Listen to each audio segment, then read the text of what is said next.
Continue evaluating matters touching on global current affairs. We're just focusing on all to do with the diplomatic teeth between South Africa and the United States. Of course, just recently, the U.S. ambassador to South Africa made a controversial statement, and he apologized and withdrew the statement thereafter, but the water has been spilled. So we're just evaluating whether this all has to do with that particular statement or it's a growing concern around the BRICS summit that is set to be held in South Africa in August. Right before the break, Professor added his voice, perhaps mentioning that, there are no similarities between Soviet Union and the current Russia. So perhaps add your voice to that, Hashi, before we talk about AGOA briefly. Actually, I think it's quite obvious that that's not the case. And that's not the dispute. The dispute is whether or not the Russians' actions in Ukraine illegal. Of course they are.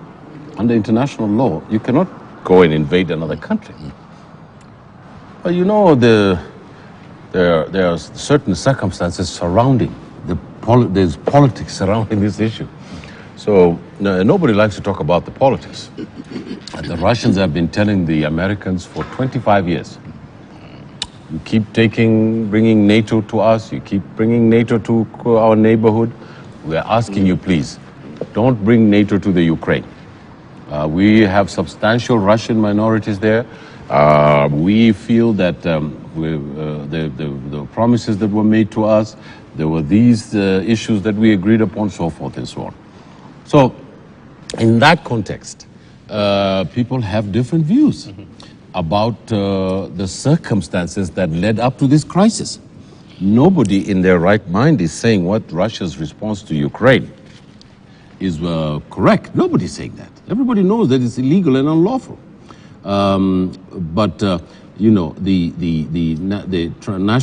NATO are giving tanks to Poland, and then surreptitiously sending them to Ukraine. And all these foreign troops fighting there. All these strategic issues that are not being solved. And what needed is an intermediary. And I've said that the best intermediary today is Africa. And I think that the African Union should be the guy who goes there and tries to negotiate a settlement out of this, because the Europeans are totally with the Americans. The Asians are China is in this problem with Russia, because it's supporting Russia. Japan is supporting the United States. So I think that Africa should take its responsibility as a partner in international relations and start talking to the Americans and to the Russians and present a proposal as to how to end this thing, because this if this continues for another 24 months, the world is going to go into a recession. We're going to go into an economic recession. Not only the security infrastructure of the world is also going to be a threat. The United Nations and the Secretary General of the United Nations is just, his hands are tied, because the Americans are very gung-ho about this thing. It's a mess in the Security Council, complete mess. Nobody's talking to anybody. Everybody's upset at each other. So this issue needs to end. And what does it need? How does it need to end?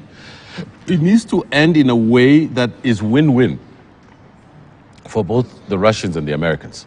And I think that the diplomacy today has been a bit cowardly, because nobody wants to step on the toes of any of these great states.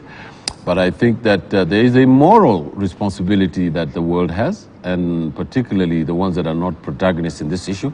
And Africa has to stand up and give out its views and try and help to settle this terrible conflict that's engulfing Europe. Okay, as you come in, Muliro, let's talk briefly about the BRICS, because it's equally been touched on by the U.S. ambassador to South Africa.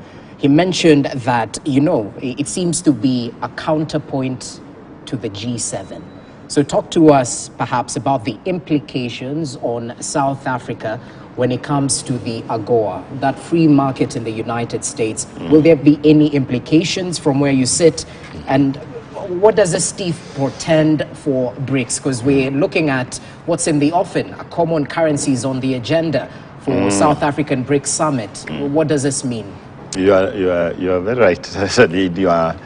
In your question, there lies an answer.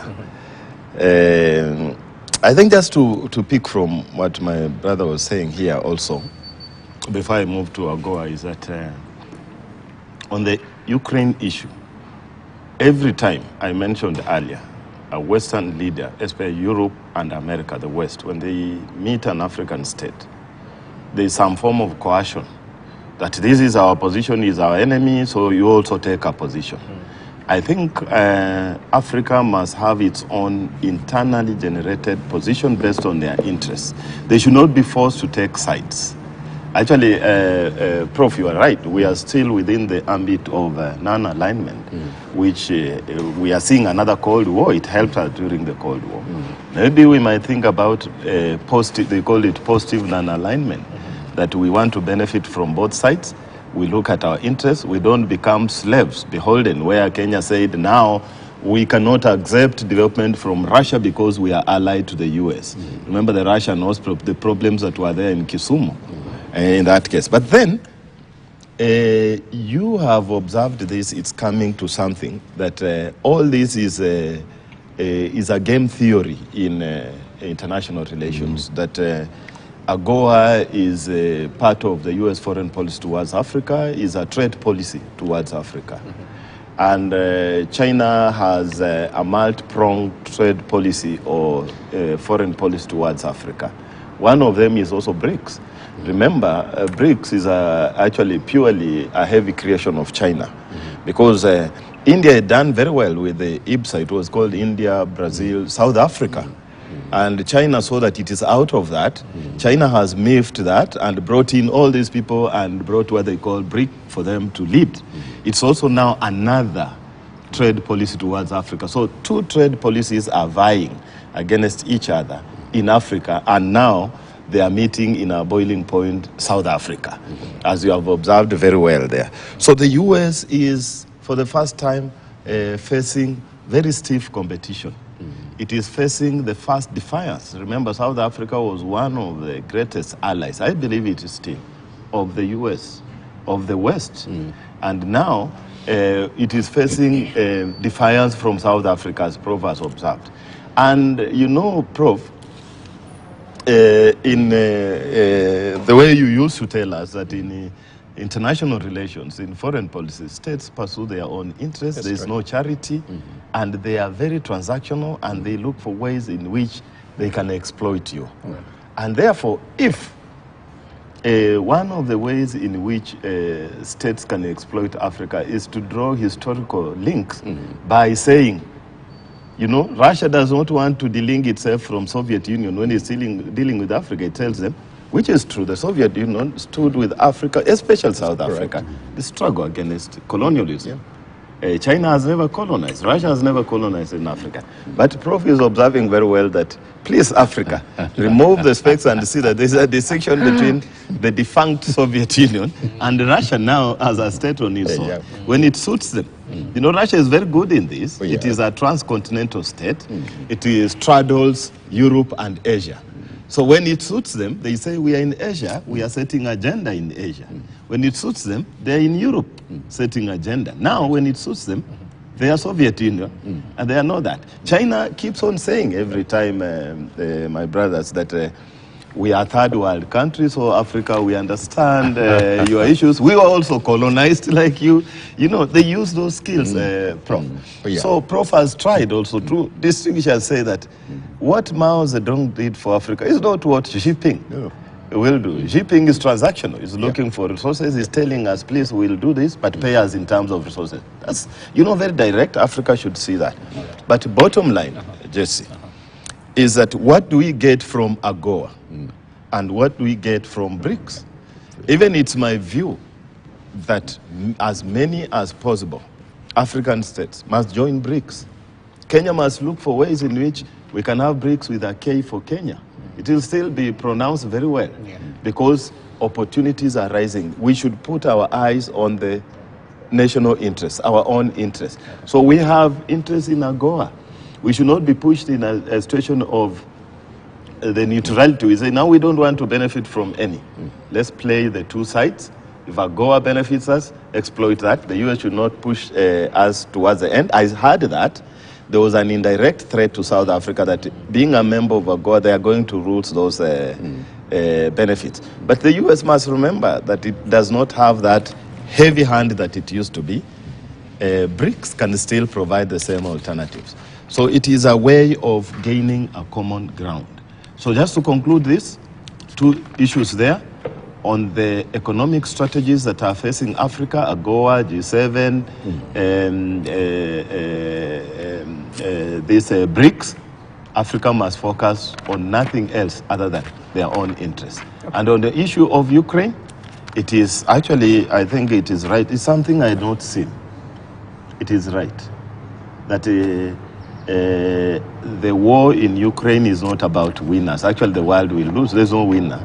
But what is there is that, one, as China tries to use it to look for solutions so that they project their power globally, Africa must have a peace strategy or a peace statement, collective statement on Ukraine, without aligning on any other side. We must have. We have, I think they have decided to say that we should take a non-aligned, quiet, let's not be, but it is hurting us.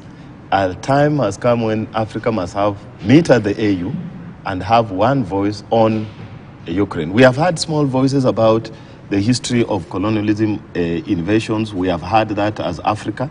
We were invaded, and therefore we have that repulsion against any other state, right, invading the other state. Okay. Yes. Jesse, just a few things. I think my colleagues have stated it well. Africa must have a stand based on what Muliro is saying. Stand for the interest of Africa.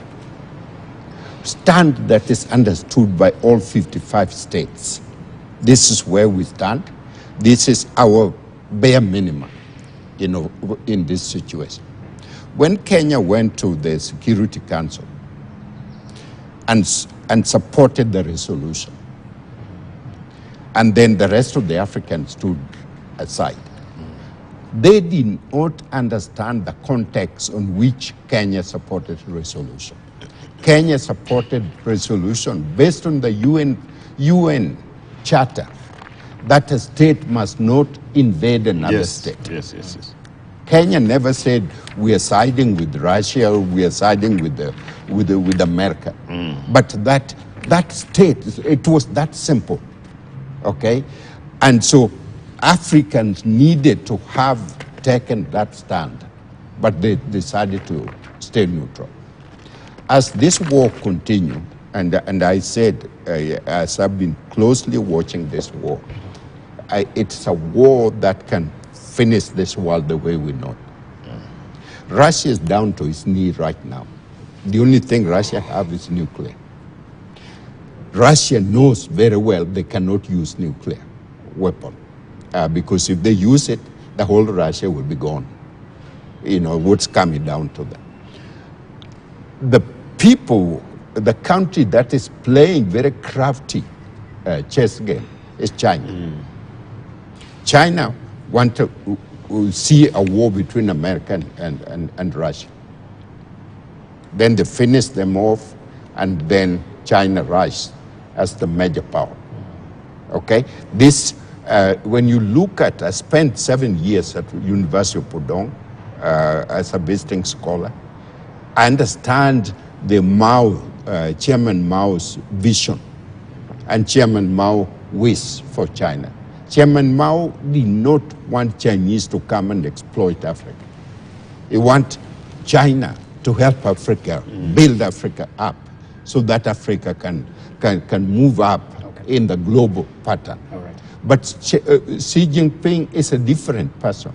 He's going back to the old glory of China, great China. Putin is doing exactly the same thing. He wants to go back to old Soviet Union and past Soviet Union as a power. or he underestimated because he was probably persuaded by Trump, who became his friend. But he didn't think that there is a time that Europe and America are going to come together the way they are right now. So his power is completely done. I mean, it's done. It's on his knee. The meeting at Reykjavik between Reagan and Gorbachev almost united Europe together, on which Russia was going to be part of Europe. And so there's no more war in between. China is there, Africa is there. We can have a harmonious world.